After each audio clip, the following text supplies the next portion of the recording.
কেমন রহমতের নবী আমার, যেই রহমতের নবীর শরীর মোবারকে মশা মাছি পড়া হারাম। কেমন রাসূল আমার, যেই রহমতের নবী রাস্তা দিয়া চলতেছেন, দুপার্শ্বের গাছ নত হয়ে নবীরে সালাম দেয়। কেমন মায়ার নবী, যেই রহমতের নবী রাস্তা দিয়া হাঁটে, মেঘের খণ্ড ছায়া দেয়, সূর্যের গরমে যেন নবীর কষ্ট না হয়। আম্মা জানা আয়েশা রাদিয়াল্লাহু আনহা বলেন, নবীর শরীর মোবারকের ঘাম আমি বোতলে ভরে রাখতাম আর আতর হিসাবে ব্যবহার করতাম। কেমন মায়ার নবী আমার, নবী যেখানে কদম রাখেন ওই জায়গা থেকে দীর্ঘ বছর মেশকের ঘ্রাণ। রহমতের নবী, কেমন আদর্শের নবী, জীবনে একটা মিথ্যা কথা বলেন নাই, জীবনে একটা গালিও কাউকে দেন নাই। নবীর সামনে দাঁড়ায় কত কাফের বেঈমানেরা নবীরে গালি দেয়, নবী একটা গালির জবাবও জীবনে দেন নাই। ওমরের মেজাজ গরম, নবীরে গালি দেওয়ার এক্ষণ মেরে ফেলবো, নবী বলে ধৈর্য। আবু বকর রাগ হয়ে গেছে, নবীরে গালি দেয়, সহ্য করা যায় না। রহমতের নবী ইশারা করলেন, আবু বকর ধৈর্য ধারণ করেন। সব গালির জবাব দেওয়া লাগে না, নিজে চুপ থাকলে আসমান থেকে জবাব আসবে, আর আসমানের বিচার বড় ভয়ঙ্কর হবে। রহমতের নবী কোনদিন একটা গালির জবাবও দেন নাই। কেমন মায়ার নবী আমার, নবী যদি একটু চোখ দুইটা গরম করে তাকায়, সাথে সাথে আগুনে পুড়ে শেষ হয়ে যায়। কিন্তু নবী 63 বছর হায়াতে কোনোদিন চোখ গরম করে কারো দিকে তাকান নাই।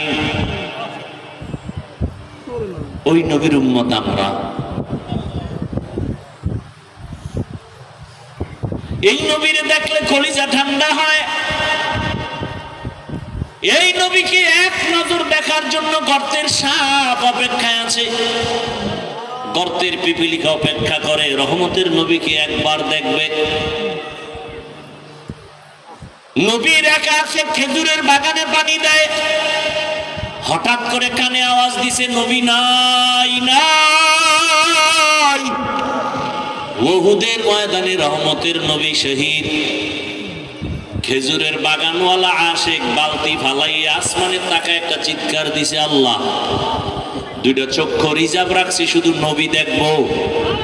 নবী যদি না থাকে আমার অন্ধ বানায় দাও, এই চোখ দিয়ে আর কাউকে দেখবো না, নবী ছাড়া। নবী ছাড়া আর কাউকে দেখবো না, তুমি আমার অন্ধ বানায় দাও। এই চক্ষু দিয়ে নবীরে যদি দেখতে না পাই, ওই চোখ আমার প্রয়োজন নাই রে মালিক। ওই নবীরে দেখলে কলিজা ঠান্ডা, কিন্তু কপাল যদি ফুইরা যায় উপায় কি? এক নজর দুই নজর না, একবার দুইবার না, 1 মাস 2 মাস না, টানা 13 বছর নবীজিরে দেখলো, বয়ান শুনলো, কালেমা পড়লো না। এমন কোন বেঈমানের নাম জানেননি? কে? এর নাম কফাল। 13 বছর বয়ান শুই না, কালেমা কপালে আসে না, এর নাম কফাল। অন্যদিকে তাকাইয়া দেখো, 27 বছরের যুবক, কয় বছর? তরবারি নিয়ে দৌড়ায়, নবীজিরে জবাই করবে। নবীজির সামনে যাইয়া চেহারাটা দেখা তরবারি ফালায় বলে, নবী মাফ করে দেন, কালেমার রশি গলায় লাগায় দেন। এর নাম কপাল। 13 বছর বয়ান শুনে কালেমা পড়ে না, আর রসুলকে জবাই করতে যাইয়া কালেমা পড়ে মুসলমান। এই কপালওয়ালাকে বলো, কে সেই খবর জানিয়ে রাখো। এটা কোন থানা? মোরেলগঞ্জের মানুষ, ভালো করে মনে রাখবা। 13 বছর নবীরে দেখলো, বয়ান শুনলো, কালেমা তো পড়েই না। হাতের মুষ্টির মধ্যে পাথর নিয়ে কয়, এই ভাতিজা বলো আমার হাতে কি? কেন? বলতে পারলে পুরস্কার। কি পুরস্কার? বলে কালেমা পড়বো। নবী বলে তোমার হাতে কি আছে? আমি বলতে পারি না। কেন পারো না? বলে আমি গাইবের মালিক না। তবে নবী বললেন হাতের মুষ্টিতে কি আছে একটু আওয়াজ দাও। সাথে সাথে পাথরগুলো কালেমায় শাহাদাতের আওয়াজ দিল। আবু জাহিল্লা পাথরগুলো মাটির মধ্যে ফেলে কয়, তুমি জাদুকর। এর নাম কপাল। এর নাম কি? আর ওমরের মতো বান্দা দৌড়ায় আবার নবীকে জবাই করবে। সেই ওমর নবীর চেহারা দেখে এমন আকৃষ্ট হয়ে গেল, 5 মিনিটের মধ্যে কালেমা পড়ছে। নবীকে হাতটা আমার হাতে লাগাও। রহমতের নবীর হাতে লাগাইছে তো পাওয়ার হাসতে কেমন ভাবে নূরের আলো ওমরের কলবের মধ্যে গিয়ে আঘাত করেছে। ওমর এমন পাওয়ারওয়ালা হয়ে গেছে, তরবারি নিয়ে দাঁড়ায় বলে, এই মক্কার মুশরিকেরা আয়, মুহাম্মদের বিরুদ্ধে যদি কথা বলতে চাও আমার তরবারি যথেষ্ট, মুহাম্মদের প্রয়োজন হবে না। এমন পাওয়ার আল্লাহ দান করেছেন। এখন ওমর যেই পথে চলে, শয়তান দেখলে পলায়া যায়, ওমর দেখলে আর আসে না। কেমন পাওয়ার! যুবক মদের বোতল নিয়ে হাঁটতেছে, হঠাৎ করে তাকায় দেখে ওমর আসতেছে। ওমর মদের বোতল ফালাইতেও পারে না, নজর হইরে গেছে ওমরের। আর ওমরের তো মেজাজ গরম, কথার আগে তরবারি রেডি, মাইরেই ফেলাইবে আজকে মদ পাইলে। যুবক গোপনে আসমানের টাকা একটা ডাক দিছে, আল্লাহ মইরা গেল আর মদ পান করবো না, ওমরের থেকে বাঁচাও। ওমর সামনে একাই, যুবক বোতল দে। ও দেয় না, ভয়ে কাঁপতেছে, কয় কাঁপিস না, দে। যুবক তো অন্তর দিয়া মাওলারে ডাইকা তওবার নিয়ত করে ফেলছে। বোতলটা ওমরের হাতে দেওয়ার পর ওমর বোতলের মদওয়ালা বোতলটা নিয়ে তাকায় দেখে এক ফোঁটা মদও নাই, পুরা বোতলটাই সাদা দুধে ভরা।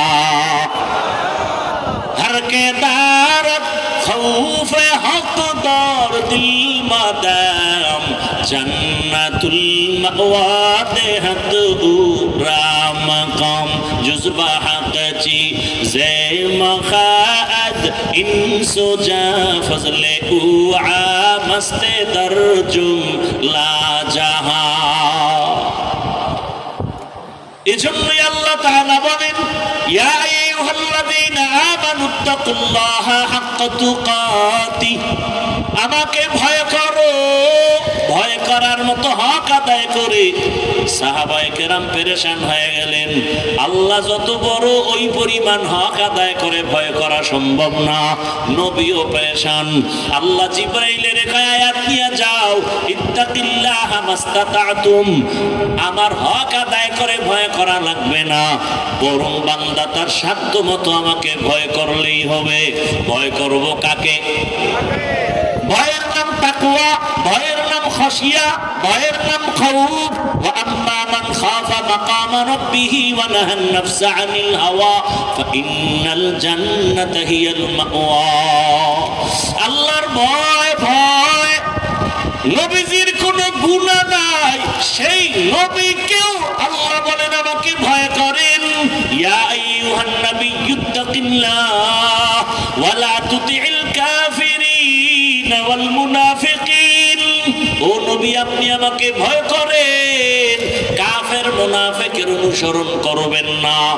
আজকে আমি যদি আপনাদের জিজ্ঞাসা করি আপনারা কারা কারা আল্লাহকে ভয় করেন, এখানে প্রত্যেকটা মানুষ হাত উঠাইয়া বলবে হুজুরদের থেকে আমরা বেশি আল্লাহকে ভয় করি।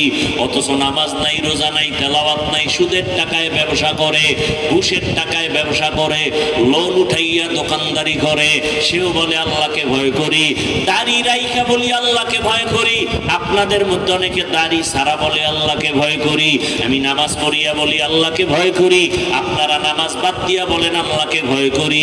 বলেন দুই দলের ভয় কি সমান? সমান তো নাই, বরং আমি বলবো আপনার ভয় নাই, ভয় জিনিসটা বুঝেনই না। বলে ভয় কেমন? একটা সন্তান মা বাবাকে ভয় করে, বলে তার প্রমাণ কি? মা বাবার সামনে অন্যায় করে না বেতের বাড়ির ভয়ে। একটা ছাত্র শিক্ষকের ভয় করে, প্রমাণ? শিক্ষকের সামনে ছাত্র অন্যায় করে না শাস্তির ভয়ে। ঠিক যদি দুনিয়াতে কোনো মানুষ আমার আল্লাহকে ভয় করে, ওই বান্দা গলায় ছুরি লাগাবে, দাড়ির মধ্যে কোনোদিন ছুরি লাগাবে না, দাড়ির মধ্যে অস্ত্র লাগাবে না। কে বুঝাবে, কে বলবে? ওই যে কপাল, কপাল যদি ঘুরে যায় নবীর বয়ানও কপাল খোলে না। আর কপাল যদি খুলে যায় নবীরে সবাই করতে সব কালেমা পড়ে। ঠিক নি?